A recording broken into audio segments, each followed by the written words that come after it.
Firefighters have been on the scene for more than 4 hours trying to contain this fire. They finally got it under control about 45 minutes ago. Right now, as you can see, they are still spraying for hot spots. Good evening, Mark. Aaron, the city of Hartford is in financial trouble. So is the school district. Both are trying to figure out how to address their issues. Tonight, it was the school board's turn. Well, Dennis, Denise, still a very active scene out here. Police tell us one person was taken to the hospital after being shot by police. And we're following breaking news out of Norwalk tonight, where we've learned officials are investigating a crash involving a plainclothes officer.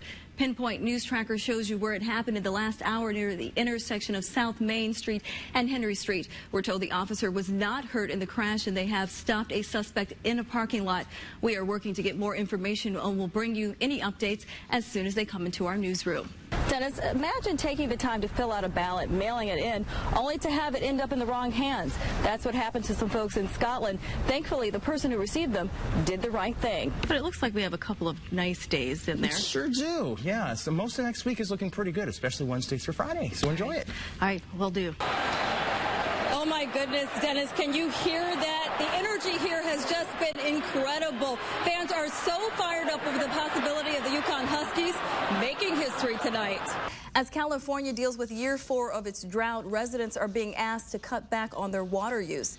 Governor Jerry Brown made the order this week. Towns and cities are required to cut their use by 25%. Well, Dennis, if you see this blue flashing light, you need to move your car off the street or you risk it being towed.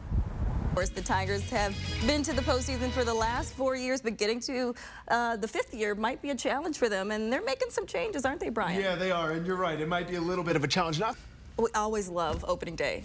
It's like it's a new season, the smell of the grass, the fans are excited. Everybody's 0-0, so everybody's got equal chance to win the World Series. It's just exciting. And I think they have some new food in the concession stands too. That's always one of the best parts. Dennis, Denise, police say the suspect was pulled over for a traffic stop when he reached for a gun. There was a struggle that ended with the officer being dragged 150 yards. A sad update tonight in the South Carolina school shooting from earlier this week.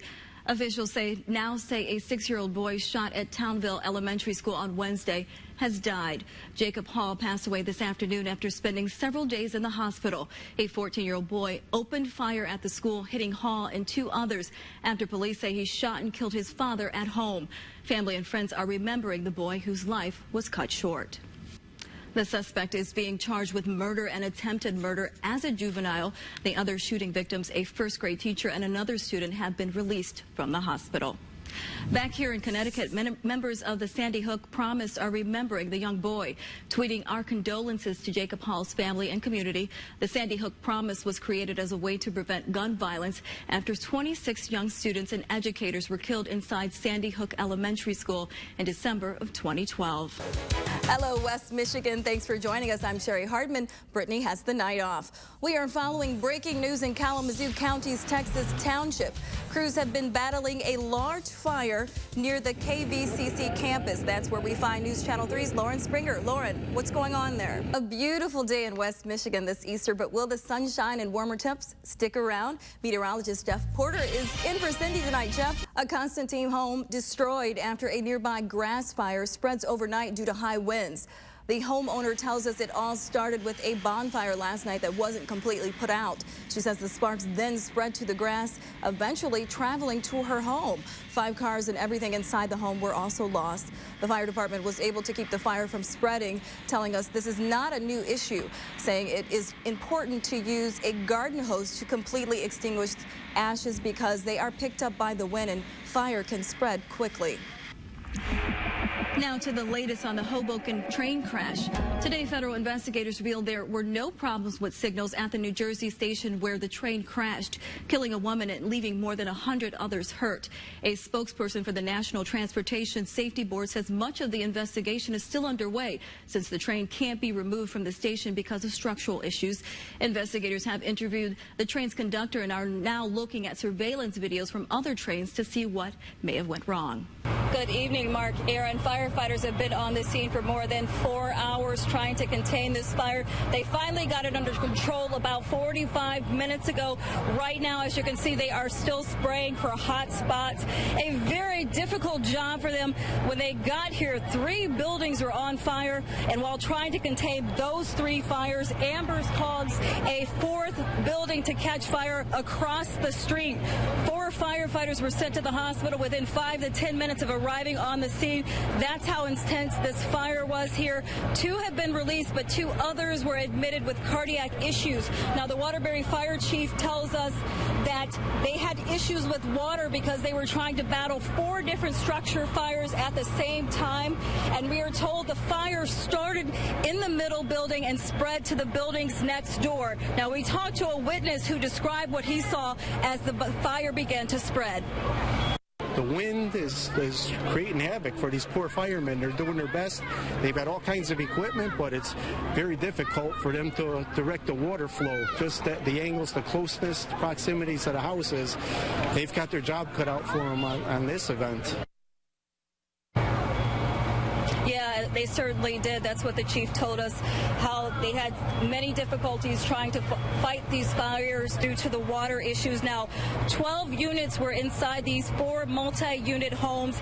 8 were occupied. 32 people have been displaced, but thankfully everyone made it out safely. Now, the Red Cross is on the scene to help those families that have been displaced. Now, coming up in just a little while, we will talk to one of the people whose home was on fire and have been displaced tonight. For now, live in Waterbury, Cheri Hardmon, Channel 3 Eyewitness News. It feels like home. Home.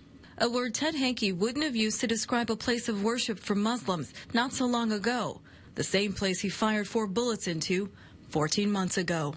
I spent so much time here with Zaire before I went in, so it doesn't feel strange at all. It doesn't feel uncomfortable. It just feels like home. Hankey was sentenced to 6 months in prison for that act of violence on the Beit Aman Mosque in Meriden.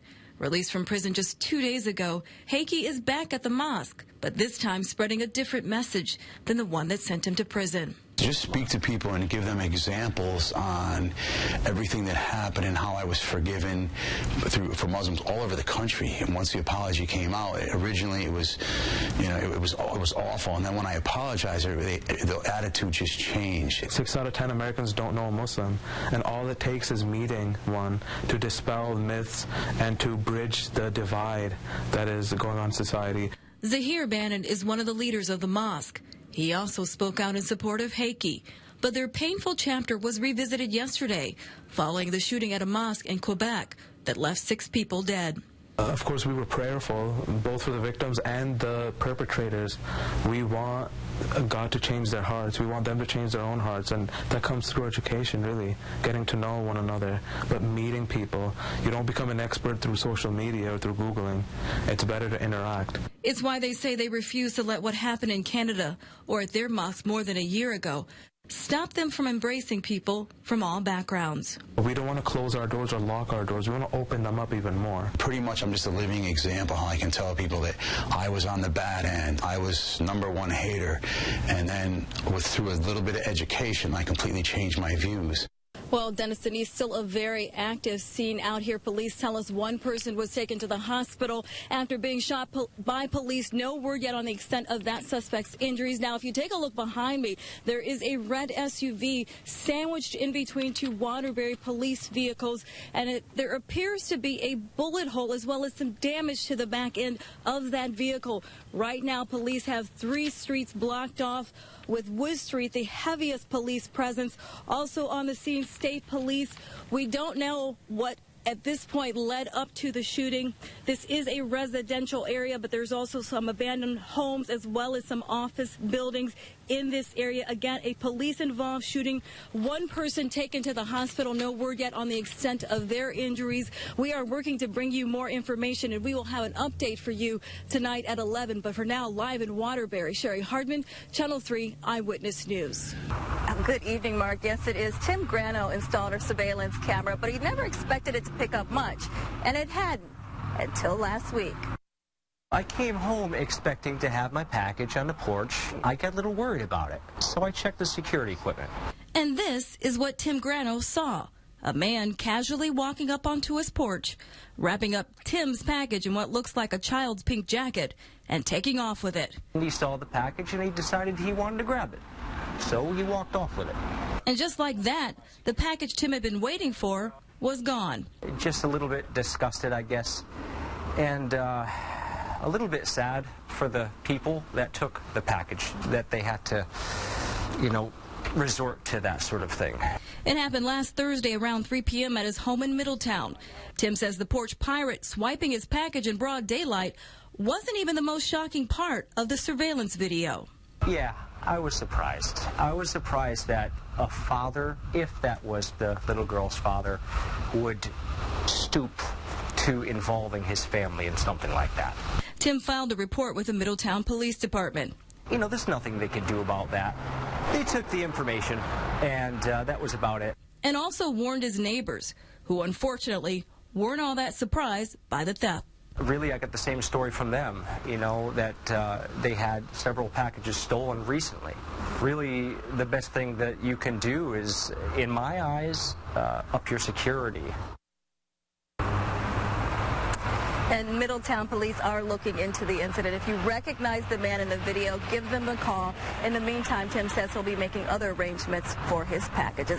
Live in Middletown, Cheri Hardmon, Channel 3 Eyewitness News.